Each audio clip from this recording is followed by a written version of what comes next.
Bu görüşlər deməli Vaşinqtonda, Amerikan paytaxtı Vaşinqton şəhərində 3 istiqamətdə aparılıbdır. Birincisi Konqresin həm nümayəndələr palatası, həm də senatında.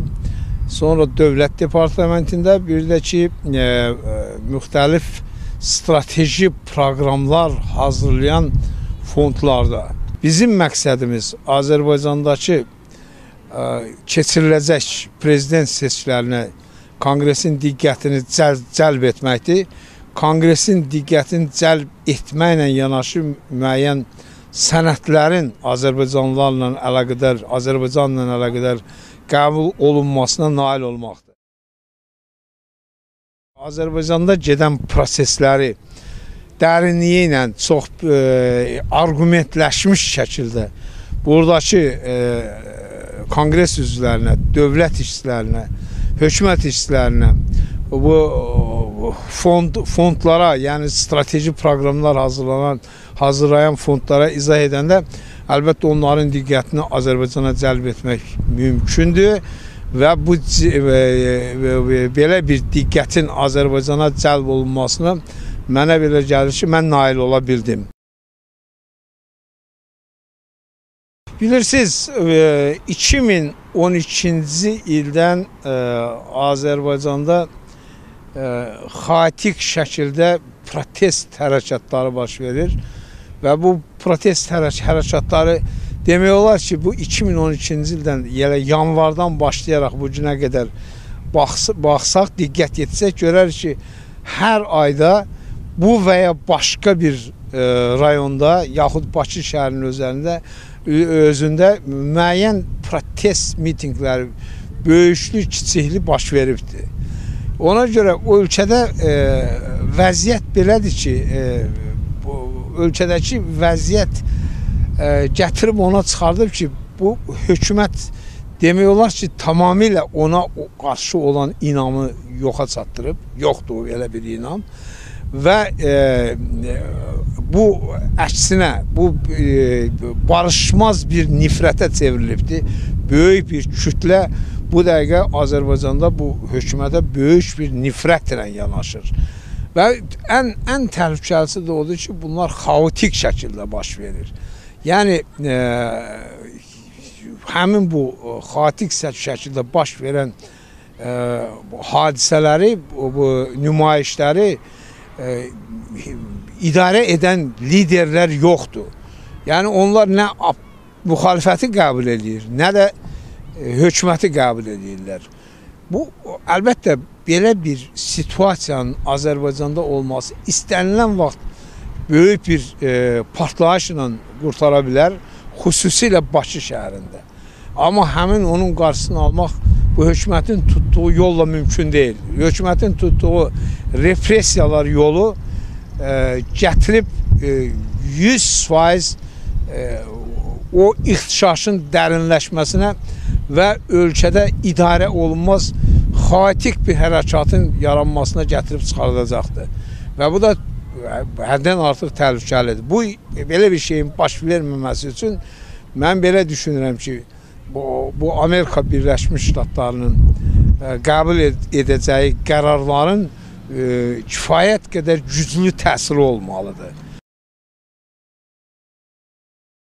Mən belə düşünürəm ki, Azərbaycanda sözün əsl mənasında azad seçkilərin keçirilməsinə nail olmaq niyyətində olan müxalif qüvvələr birləşəcək. Mənim ona heç bir şübhəm yoxdur. Mən belə düşünürəm ki, məsələn, Rüstəm İbrahimbəyovun Milli Şura yaratmaq, Milli Şuranın əsasında hansısa bir strategiya müəyyənləşdirmək təqdirə layiq bir hərəkətdir. Bu hərəkətin müxalifətin birləşməsində rolu kifayət qədər ola bilər. Mən belə düşünürəm ki, məsələn, Azərbaycan Xalq Cəbhəsi partiyası, onun lideri Əli Kərimli bütün çıxışlarında bu azad seçkilərin keçirilməsini qarşısına əsas məqsəd qoyub və onun partiyası da belə bir fikirdədir. Sözsüz ki, mən belə düşünürəm ki, onların da rolu kifayət qədər güclü olacaqdır. Yəni belə bir müxalifətin formalaşmasında. Mən belə düşünürəm ki, real, konkret işlə məşğul olan Məşvərət Məclisi və ona daxil olmuş partiyalar artıq azad seçkilər yaratmaq istiqamətində görüləcək işləri prioritet işlər kimi qəbul ediblər və bu istiqamətdə işləyirlər. Bu əlbəttə böyük bir qüvvədir. Sözsüz onların da rolu kifayət qədər böyük olacaqdır.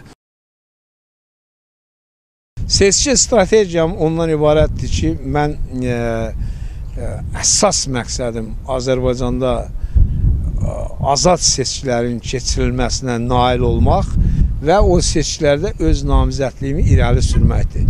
O namizədliyi irəli sürəndən sonra mən o kampaniyanı necə aparmağın lazım gəldiyini mən çox yaxşı bilirəm. Mənim o barədə də təcrübəm kifayət qədərdir. 1990-cı ildən üzü bu tərəfə keçirilən bütün seçki kampaniyalarında mən uzmuşam, iştirak etdiyim seçki kampaniyalarında. Və mən bilirəm o necə aparmaq lazımdır. Hər halda mən Azərbaycanın elə bir regionu, elə bir kəndi olmayacaq ki, mən gedib orada seçicilərlə görüşəm və onlara şüar yox, konkretlə onların həyatının necə dəyişiləcəyi barəsində onlarla söhbət aparmayım. Əlbəttə bu işlər hamısı olacaq.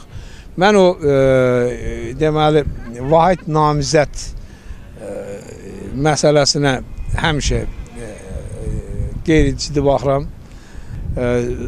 Mən həyatımda 2 dəfə çox belə ağır nəticələr verən səhvə yol vermişəm. 1996-cı ildə istefa vermişəm, fikirləşmişəm ki, onsuz da bu Əliyevlər rejimi uzun müddət yaşaya bilməz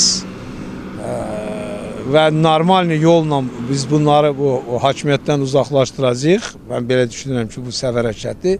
İkinci də 2003-cü ildə mən böyük səhvə yol vermişəm. Kimlərsə separat şəkildə dəstəkləməkdə. Hər halda 2013-cü ildə səhv buraxmaq niyyətində deyiləm. Mən bir çoxundan fərqli olaraq səhvlərimi görürəm də, öz səhvlərimi də tənqid etməyi bacarıram. Və bu mənə kömək edir ki, obyektiv və düzgün qərar qəbul edə bilim.